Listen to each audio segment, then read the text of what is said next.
عباس، آپ فرماتے ہیں کہ جب حضور مکہ سے مدینہ آئے نا ہجرت کر کے، تو جو مدینے کے صحابہ تھے نا انصار، جنہوں نے ان کے ہجرت نہیں کی تھی، وہاں کے رہنے والے تھے، انہوں نے آپس میں یہ مشورہ کیا کہ حضور جو ہیں یہ لوگ وفد کے وفد آتے ہیں حضور کے پاس، حضور انہیں اپنے گھر سے لا کر کھانا پیش کرتے ہیں، تو حضور کے بظاہر ہاتھوں میں تو کچھ نہیں ہے، لیکن یہ صحابہ کا بھی عقیدہ تھا کہ حضور کے ہاتھ بظاہر خالی ہیں، لیکن خالی ہاتھوں میں اللہ تبارک و تعالیٰ نے دو جہان کی نعمتیں رکھی۔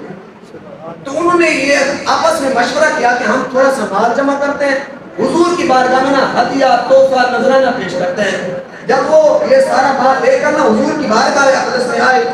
تو آ کر عرض کیا یا رسول اللہ صلی اللہ علیہ وسلم، آپ نے اتنا ہم پر کرم فرمایا، ہمیں کلمہ پڑھایا، ہمیں گمراہیت سے نکال کر ہدایت کا نور روشن عطا کیا، ہمیں آپ نے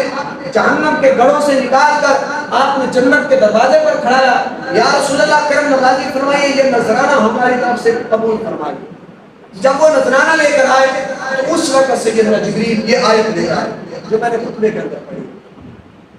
سیدنا جبریل آئے حضور کی بارگاہ میں،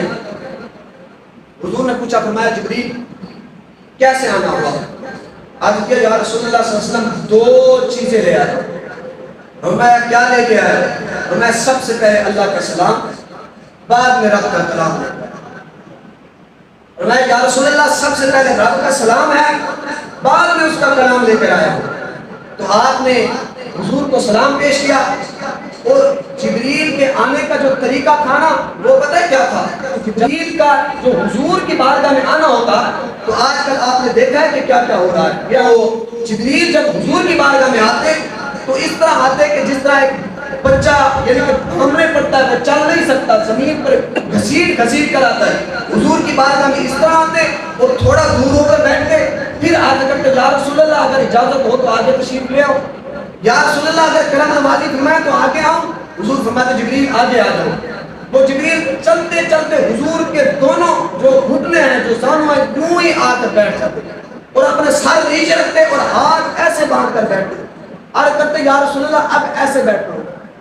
حضور کے صحابہ نے عرض کیا یا رسول اللہ یہ کون شخص ہے جو اس طرح بیٹھا ہے؟ حضور نے فرمایا یہ جبریل ہے، تمہیں آداب سکھا رہا ہے کہ رسول اللہ کی بارگاہ میں بیٹھو۔ اور میں یہ جبریل ہے، یہ حدیث مشہور ہے حدیث جبریل کے نام سے۔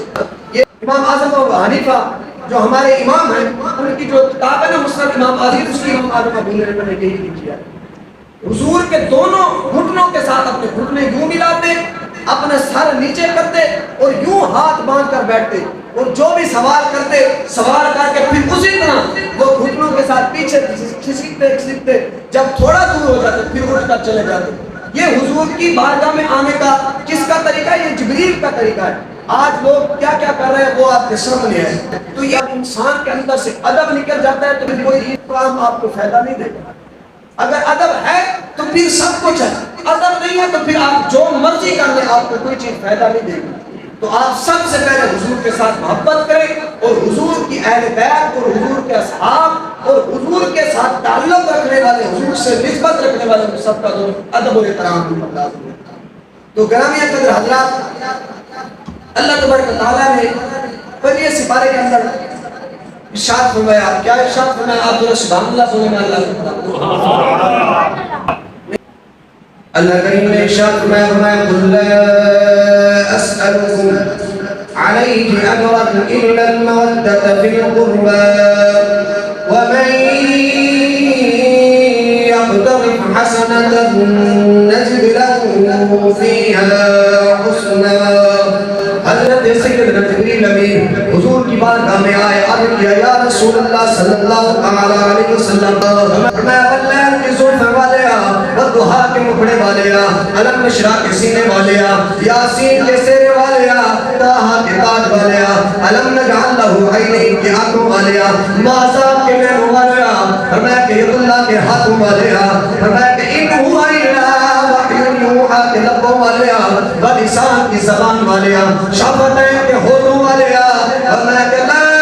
اقسم بہذا البلد کے شہر والیا، مزمل اور مدثر کے چادر والیا، اللہ کے سونے محبوبہ، اللہ تبارک و تعالیٰ نے فرمایا جبریل عرض کیجیے رب کریم، فرمایا قرآن کی آیت لے کر جاؤ، میرے حضور کے غلام، میرے حضور کے صحابہ حضور کی بارگاہ میں کچھ مال لے کر آئے ہیں، کچھ تحفے اور کچھ نذرانے لے کر آئے ہیں، میں فوراً جاؤ قرآن کی آیت لے جاؤ، اللہ کے محبوب کی بارگاہ میں آیت پیش کرو۔ جبریل امین حضور کی بارگاہ میں آئے، سب سے پہلے اللہ کا سلام پیش کیا، بعد میں رب کا کلام پیش کیا، میں یا رسول اللہ صلی اللہ تعالی علیہ وسلم، اللہ قرآن میں فرماتا ہے قُلْ لَا أَسْأَلُكُمْ عَلَيْهِ أَجْرًا إِلَّا الْمَوَدَّةَ فِي الْقُرْبَى، میں اپنے غلاموں کو فرما دیجئے میں نے تم سے کوئی اجر نہیں مانگنا، میں نے تمہیں کلمہ پڑھایا کوئی اجر نہیں مانگوں گا، میں نے تمہیں دین سکھایا کوئی اجر نہیں مانگوں گا، میں نے تمہیں قرآن سکھایا کوئی اجر نہیں مانگوں گا، میں جہنم کے گھڑوں سے نکال کر میں جنت کے دروازے پر لے آیا کوئی اجر نہیں مانگوں گا، بلکہ میں اپنی طرف سے بات نہیں کر رہا، رب کا قرآن ہے، سورۃ آل عمران ہے، 4 سپارہ ہے، خالق کائنات نے ارشاد فرمایا وَاذْكُرُوا نِعْمَتَ اللَّهِ عَلَيْكُمْ إِذْ كُنْتُمْ أَعْدَاءً فَأَلَّفَ بَيْنَ قُلُوبِكُمْ فَأَصْبَحْتُمْ بِنِعْمَتِهِ إِخْوَانًا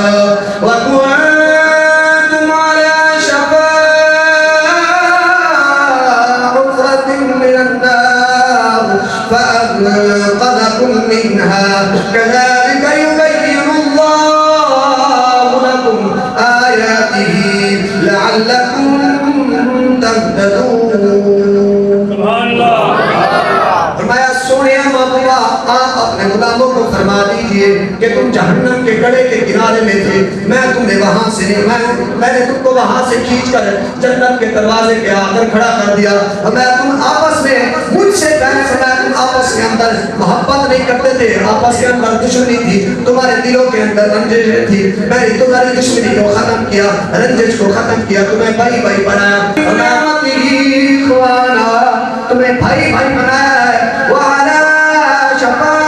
حُفْرَةٍ مِّنَ النَّارِ تم جہنم کے گڑھے کے کنارے پر تھے، میں نے وہاں سے تمہیں اٹھا کر وہاں سے کھینچ کر جنت کے دروازے پر لا کر کھڑا دیا، فرمایا اتنے تم پر احسان کیے ہیں لیکن کبھی تم سے اجر نہیں مانگا، کبھی تم سے بدلہ نہیں مانگا، لیکن اب رب کہتا ہے میں إِلَّا الْمَوَدَّةَ فِي الْقُرْبَى، میں اور تو کوئی چیز نہیں مانگتا، بس اتنا کہتا ہوں کہ میری اہل بیت سے محبت کرو۔ بیت کے محبوب آپ اپنے غلاموں کو فرما دیجئے میں نے بڑا کچھ آپ کو سکھایا، دین بھی سکھایا ہے، کلمہ بھی آپ کو پڑھایا ہے، اور گمراہیت سے نکال کر روشنی کی طرف لے آیا ہوں، ہدایت کی طرف لے آیا ہوں، کبھی کچھ مانگا نہیں ہے، بدلہ نہیں مانگا۔ اب رب کہتا ہے إِلَّا الْمَوَدَّةَ فِي الْقُرْبَى کہ میری اہل بیت سے،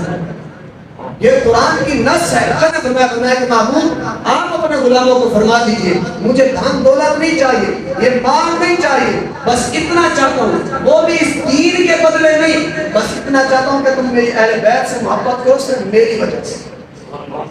حضور آقا نامدار مدنی تاجدار فرماتے ہیں السوائے المرکہ کے اندر یہ حدیث موجود ہے، امام حضرت بن حیثمی رحمۃ اللہ علیہ نے آپ فرماتے ہیں کہ حضور نے فرمایا ادبوا اولادکم علی ثلاثۃ خصال، فرمایا اپنی اولاد کو 3 چیزیں سکھاؤ۔ حضور فرما رہے ہیں فرمایا اپنی اولاد کو 3 چیزیں سکھاؤ، فرمایا کون سی 3 چیزیں؟ فرمایا کہ سب سے پہلے اپنے نبی کی محبت اپنی اولاد کو سکھاؤ، فرمایا پھر اس کے بعد فرمایا کہ میرے اہل بیت کی محبت ان کو سکھاؤ، اور تیسرے نمبر پر فرمایا رمضان کی تلاوت سکھاؤ۔ فرمایا جب ماں باپ اپنی اولاد کو میری محبت اور میرے اہل بیت کی محبت اور قرآن کی تلاوت سکھائیں گے تو فرمایا کہ پھر وہ ہدایت پر ہوں گے، وہ گمراہی پر ہوں گے۔ تو گرامی قدر حضرات اللہ تبارک و تعالیٰ کے پاک پیغمبر نے حضور صلی اللہ علیہ وسلم نے ارشاد فرمایا من احب اللہ عز وجل احب القرآن، ہمیں جو بندہ رب سے محبت کرتا ہے وہ ضرور قرآن سے بھی محبت کرتا ہوگا۔ آگے فرمایا ومن احب القرآن احبنی، جو بندہ قرآن سے محبت کرتا ہے فرمایا وہ مجھ محمد سے محبت کرتا ہوگا۔ فرمایا ومن احبنی احب اصحابی